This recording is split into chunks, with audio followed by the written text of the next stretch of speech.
Bonjour Nathalie Kosciusko-Morizet. Bonjour. Alors Thierry Solère, aujourd'hui organisateur de la primaire des Républicains, aurait été espionné par la DGSE en 2012 pendant sa campagne législative au bénéfice de son adversaire Claude Guéant. Ça s'appelle un coup tordu en politique ? Ah, si c'est vrai, si ce qu'écrit le journal Le Monde est vrai, oui, ça s'appelle même une barbouzerie. Et barbouzerie, ça rime pas bien avec démocratie. Mais en même temps, manifestement, il y a beaucoup de démentis dans tous les sens. La DGSE a démenti, donc on a envie d'attendre la suite et probablement l'enquête. Parce qu'en fonction de la manière dont ça s'oriente, on a envie de dire si Claude Guéant a raison quand il dit que tout ça est faux, il a été mis en cause injustement. Si ça a vraiment été fait, c'est la barbouzerie à l'ancienne. Et s'il y avait des raisons pour écouter Thierry Solère, qui était légitime, qu'on nous le dise. Ouais, mais on observe, on surveille son adversaire pour essayer de gagner. Non mais attendez, si c'est vrai, c'est ahurissant. Mais bon, voilà, ils sont tous en train de démentir chacun les uns et les autres. Donc maintenant, il faut qu'il y ait une enquête, il faut qu'on sache.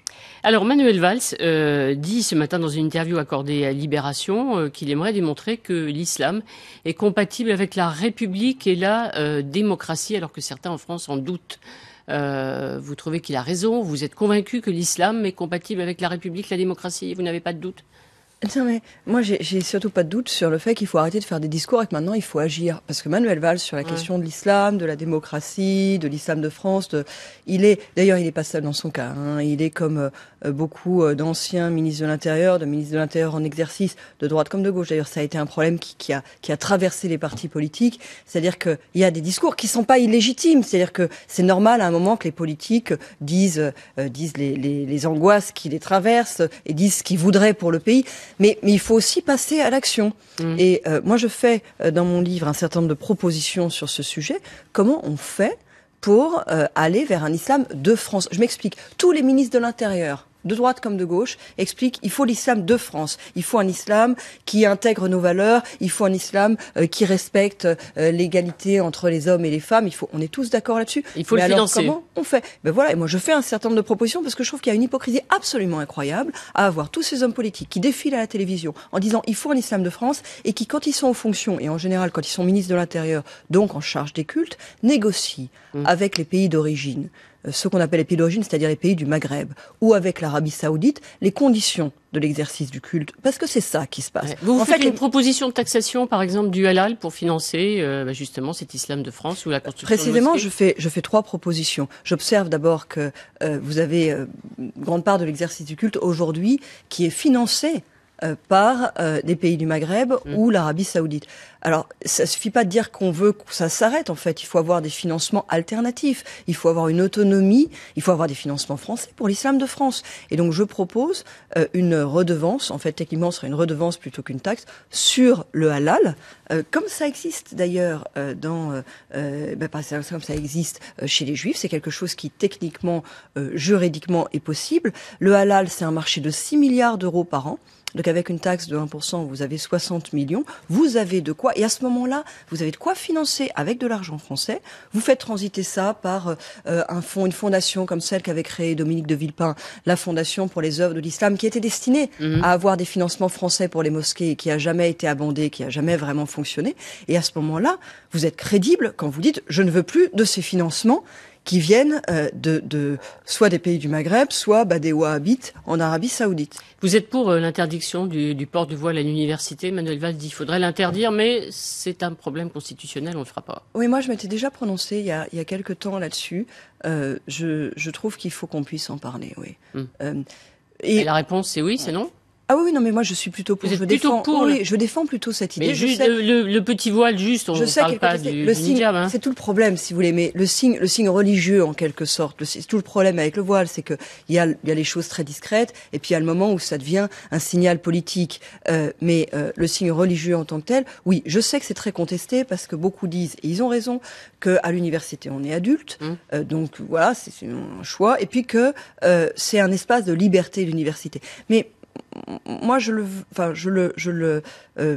trouve qu'on doit pouvoir en parler au nom de la liberté de tous les autres, et notamment au nom de la liberté des jeunes filles de culture musulmane qui ne veulent pas le porter, à ne pas le porter. Parce qu'on a de plus en plus d'universités où on nous rapporte en fait des pressions qui sont exercées par celles qui mettent le voile à l'égard des autres et de celles qui ont pour origine ces cultures-là, parce que c'est pas toutes les filles, celles qui ont pour origine ces cultures-là, comme quoi en fait c'est pas des filles bien si elles le portent pas. Et je veux dire, quand deux libertés s'affrontent, en fait, la liberté des filles qui veulent le porter, parce qu'il y en a, voilà, c'est pas sous pression, il y en a qui veulent vraiment le porter. Moi, je dis pas que c'est forcément tout sous pression, c'est pas le sujet. Il y en a qui veulent vraiment le porter, c'est vrai, mais il y a aussi la liberté de toutes celles qui veulent pas le porter et qui veulent pas qu'on leur mette la pression à leur faire penser qu'une fille bien, il faut forcément qu'elle porte le voile quand elle est issue de l'immigration du Maghreb. Alors, liberté, c'est votre credo. À propos, vous êtes favorable à la dépénalisation du cannabis, puisque vous êtes libéral dans tous les sens du terme. Il faut dépénaliser, c'est le débat qui est lancé. D'abord, je trouve que moi, je ne remets pas en cause les convictions personnelles de Jean-Marie Le Guen sur le sujet. C'est quelqu'un qui s'est toujours exprimé avec une grande constance. Il a toujours dit. Il a toujours dit. Donc, mais ce que je remets en cause, c'est le moment où il choisit de relancer le débat, les uns et les autres, et d'annoncer qu'il faut en faire un grand débat en 2017. Écoutez, c'est le moment où la jeunesse est dans la rue, manifeste contre Hollande, dit sa colère, son sentiment de trahison par rapport à un président qui, en 2012, annonçait que la jeunesse serait sa priorité. Et à ce moment-là, comme par hasard, on rouvre un débat dérivatif qui est un débat serpent de mer de la vie politique française sur la dépénalisation du cannabis. C'est un peu gros, et j'ai envie de dire c'est un peu médiocre, parce que la question de l'addiction des jeunes, c'est un vrai sujet. Donc vous êtes contre ou vous êtes pour? Sur le fond, moi en l'état, je suis pas pour. Et je voudrais je pense que la question, c'est est-ce que la déprohibition, parce qu'en fait c'est dépénalisé de fait, c'est-à-dire que les gens ne sont pas poursuivis pénalement pour la détention de cannabis.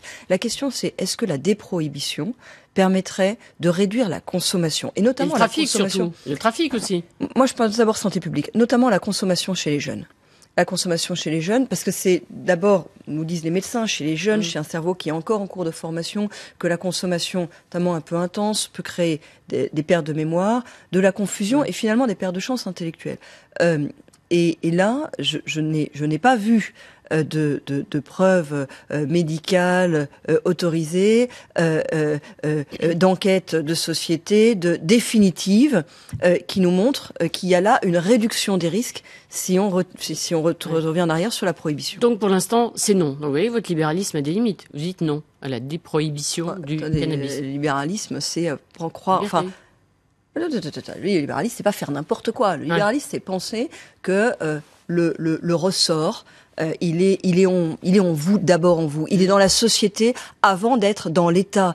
Que vous avez un libre arbitre qu'il faut construire. Par exemple, on peut être libéral et croire comme moi que la valeur d'autorité à l'école, ça a de la valeur, parce que pour pouvoir se construire et exercer un jour son libre arbitre, il faut avoir été éduqué, il faut avoir eu accès à une formation, et que la formation à un certain âge, elle se fait en rencontrant l'autorité. Donc être libéral, ça veut pas dire être anarcho-libertaire. D'accord. Alors, libéral en économie, c'est notamment s'opposer à la surtaxation des CDD comme vient de le souhaiter le gouvernement, puisque ça dépend quand même des partenaires sociaux et pas du gouvernement lui-même. Vous dites, c'est une mesure ou une intention démagogique. Attendez, c'est un truc ahurissant quand même. C'est-à-dire qu'en France, il y a tellement de protections et tellement de contraintes sur le CDI que les employeurs en font de moins en moins. Je veux dire, le CDI, c'est le rêve en fait de beaucoup de travailleurs, et c'est devenu une espèce très rare dans le flux des contrats. 85% effectivement des nouveaux contrats, c'est du CDD. C'est du CDD, donc, voilà. Il n'y a pas de l'exagération, il n'y a pas de l'abus. Non mais attendez, mais bien sûr, comprenez-moi bien. C'est-à-dire que on a déjà tué le CDI en fait. On a tué le CDI, qui était pourtant, tout le monde en convenait, une situation qui était plus enviable que le CDD. On a tué le CDI parce qu'on a mis trop de contraintes dessus. Et maintenant, en fait, on a envie de faire la même chose avec le CDD. C'est-à-dire qu'on a déjà tué le CDI, maintenant on va tuer le CDD en le surtaxant. Et on pense que de surtaxer le CDD va inciter les employeurs à faire plus de CDI, alors que le CDI, ils y ont déjà largement renoncé à cause des contraintes qui sont dessus. C'est absurde. C'est le mouvement, mais inverse de celui de l'histoire. Mais je vais plus loin. Ouais. Moi, je pense que le fait émergent aujourd'hui majeur du marché du travail, c'est le travail indépendant.